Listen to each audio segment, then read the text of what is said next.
on est parti. Du coup, dites-moi comment s'appelle le président du conseil municipal chez vous, comment s'appelle, qui est-il, comment il est élu et pour combien de temps il est élu.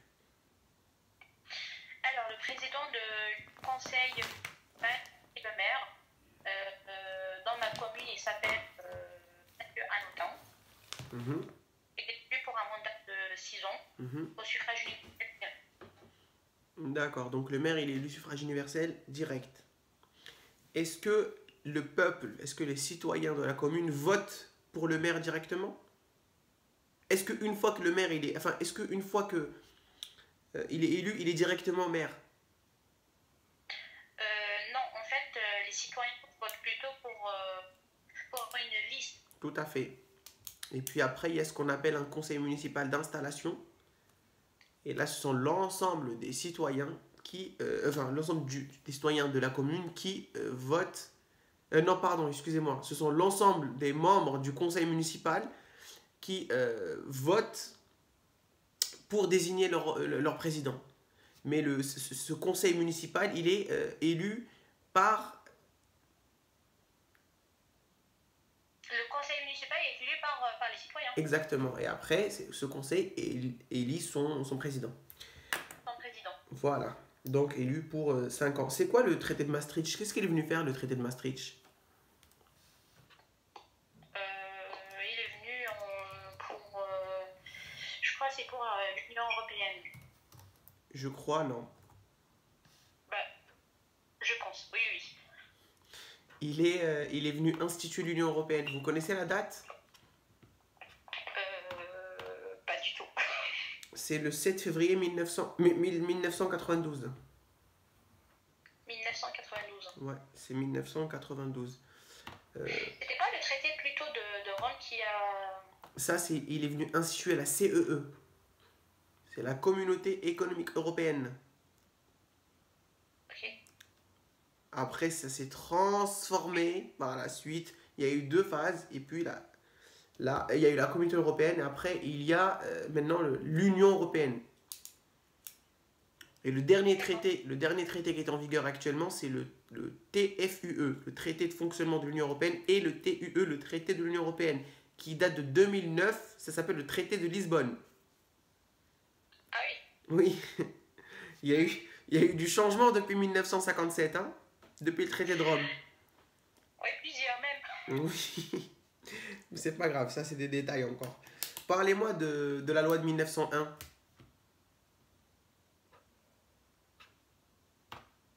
C'est la loi qui est venue donner une liberté aux associations. C'est la loi de la liberté associative. On a le droit maintenant de créer une association. En toute liberté. C'est la loi de 1901. C'est la... Vous connaissez pas la loi de 1901? Alors on dit souvent c'est une association de loi 1901. C'est parce que c'est la loi de 1901 qui est venue donner le droit de création d'associations. Sans autorisation préalable. C'est-à-dire qu'on peut dès demain créer une association sans qu'on ait à demander l'avis d'une institution supérieure, c'est-à-dire la préfecture. Ok? C'est quoi le rôle du préfet? C'est lui qui exerce le pouvoir exécutif au niveau du département. Ah oui, c'est ça. Et il est le représentant de l'État au niveau départemental. Si vous voulez, nous, quand j'étais en première année, quand on définissait un peu ce qu'on appelle la déconcentration par la préfecture, enfin par les préfets, on disait que c'était l'État qui se trouvait dans plusieurs départements. En gros, c'est l'État qui est un peu... Bon, on peut pas dire... C'est pas français. Mais c'est pas une phrase, pas une belle phrase, mais en fait, c'est l'État qui est un peu partout. C'est à partir le préfet, donc c'est ça. Donc là, je pense que cette petite indication rentrera. C'est un peu représentant de l'État au niveau départemental. Le représentant de l'État au niveau du département. Okay. Parce qu'après, on a ce qu'on appelle la déconcentration. C'est ça, c'est l'État dans plusieurs départements. Donc si on vous demande, vous pouvez dire ça. Cette question est tombée, hein. Je vous l'ai dit parce qu'elle est tombée il y a 2-3 mois. D'accord. Ok, alors on va revenir un peu dans les années et dites-moi ce que vous évoque l'année 1789. Dites-moi tout ce que vous pouvez me dire sur l'année 1789. Bon, pour l'année c'est la date qui marque la fin de la monarchie absolue. En date de 14 juillet, le peuple de Paris s'est emparé de la prison royale de la Bastille, où le peuple a révolté contre le roi. Et qu'est-ce que je voulais dire encore? Non, c'est bon. Vous donnez votre langue au chat. Vous devez dire un mot qui est important. L'année 1789, c'est l'année de la Révolution française. D'accord? Ça c'est très important. On avait ce qu'on appelle un système monarchique, dans lequel il n'y avait pas de séparation de pouvoir, parce que tous les pouvoirs étaient concentrés entre les mains du roi. C'est lui qui détenait les trois pouvoirs qui sont exécutif, judiciaire et législatif. Vous pouvez me définir le pouvoir judiciaire, c'est quoi? Il est détenu par les magistrats. Oui, et c'est quoi la fonction des magistrats? Ils sanctionnent, ils veillent sur la bonne exécution des lois et ils sanctionnent le non-respect. Exactement. Du coup, c'était le roi à l'époque qui détenait ces pouvoirs-là, ces trois pouvoirs. Ça faisait trop. Il n'y avait pas de démocratie, il n'y avait rien du tout. Donc le peuple s'est dit quoi? On va se soulever pour avoir un peu plus de droits, un peu plus d'égalité. Il y avait plein d'inégalités, il y avait le tiers état qui travaillait plus que tout le monde, il payait plus d'impôts, voilà, c'était problématique. Là, je vous simplifie, mais vraiment simplifie de plus simplifier. Oui, c'était la crise économique, l'inflation, voilà. Il y avait plein de trucs, l'impôt, les inégalités, voilà. Et du coup, il y a eu ce qu'on appelle la Révolution française. Et c'était qui le roi à l'époque? C'était Louis XVI. Louis XVI. Et c'était du coup qui a été guillotiné. Qui a été guillotiné en quelle année? En 1792. 13. C'est 1793. Et du coup, voilà, c'est ça, il a été guillotiné. Et avec sa guillotine, on a marqué la fin de la monarchie. De la monarchie absolue. Voilà, exactement. Puisqu'on a voulu avoir une république. Et en quelle année on a eu la première république, du coup? C'était en 1792. Exactement, c'est l'année 1792 qu'on a proclamé la première république.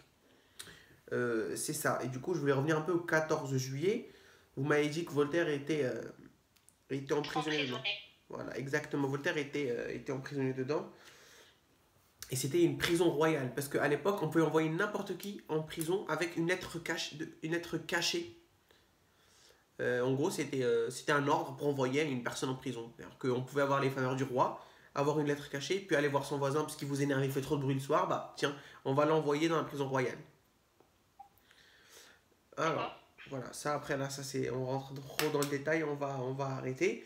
Du coup, c'est quoi? Comment s'appelle le dernier roi de l'Ancien Régime? Il s'appelle Louis XVI. Exactement. Et comment s'appelle le dernier roi de France? Louis-Philippe. Exactement, c'est Louis-Philippe. C'est ça. Comment s'appelle notre ministre de l'Intérieur? Gérald Darmanin. D'accord. Et c'est quoi la particularité de Gérald Darmanin, ou du moins du ministère de l'Intérieur, sur la demande de naturalisation? C'est lui qui décide de nous octroyer la nationalité française. Exactement, d'attribuer la nationalité française. Quel est le rang de la France en termes d'économie? C'est une puissance mondiale. Je crois qu'elle est la 5e puissance. Voilà. Effectivement, en 2021, elle est cinquième puissance mondiale économique. Donnez-moi un droit et un devoir attachés à un citoyen français. Le droit du citoyen français, c'est le droit en fait d'accès aux emplois publics et à l'éducation. Et parmi les devoirs, c'est la contribution au financement des services publics et la contribution à la défense nationale en cas de guerre. Alors ça, c'est la bonne réponse que vous avez. C'est la seule bonne réponse de tout ce que vous m'avez dit depuis le début. Le devoir d'aller à l'armée. Au moins. Le devoir. Le devoir d'aller à l'armée. Quand on vous dit le devoir attaché à un citoyen, on veut ou un droit, pardon, c'est le droit de vote et le droit d'éligibilité. Et un devoir, c'est le devoir d'aller participer au jury de cour d'assises en tant que juré et devoir d'aller à l'armée. Mais les impôts, tout le monde les paye, pas seulement les Français. On Oui, est... oui, qu'on soit étranger ou bien Voilà. français, oui. Effectivement, l'accès à l'emploi public, effectivement, l'accès à l'emploi public est conditionné par la nationalité française. La nationalité. Voilà, mais il y a plusieurs possibilités de travailler, parce qu'on travaille malgré tout, les étrangers travaillent malgré tout, sans avoir la nationalité française. Il y a les vacataires, il y a les contractuels, donc il ne faut pas être français pour travailler dans la fonction publique. Mais par contre, pour être titularisé, c'est-à-dire être en CDI, vulgairement parlant, mais ça ne se dit pas en termes de fonction publique, on dit titulaire, il faut être français. D'accord? Ça, ce sont des droits. Ce que vous m'avez donné au début, ce sont les droits communs à tout le monde. Mais retenez droit de vote, droit d'éligibilité, devoir d'aller à l'armée et puis devoir de participer à la... Devoir d'être... Exactement, c'est ça. D'accord? Comment on est nommé? Enfin, comment on est convoqué pour la cour d'assises? On est tiré au sort. Ah bon? Oui, on est tiré au sort. Mais par contre, pour être tiré au sort, il faut être inscrit dans les listes électorales. Ok? D'accord. Voilà. Ok, très bien.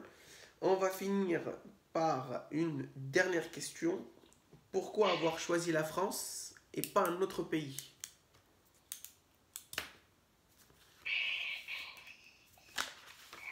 Alors, j'ai choisi la France par un autre pays.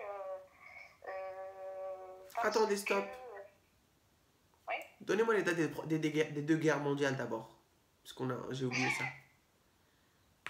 Bon, la première guerre mondiale, elle a commencé en 1914 jusqu'au 11 novembre 1918. Ok. La deuxième de 1939 jusqu'au 5 mai 1940. Ok. Le 5 mai, vous m'avez dit? Oui. Le 8 mai. Ah oui. C'est le 8 mai. C'est 14-18, 11 novembre et puis Ah oui, 11 novembre 1939, ah, 1945, oui. le 8 mai. 8 mai 45, oui. Voilà. Donc dites-moi maintenant pourquoi la France n'est pas un autre pays. Alors, parce que la France est une puissance économique mondiale. Après, ah mais franchement là, j'espère que vous n'allez pas mettre ça sur, sur le live. Attendez.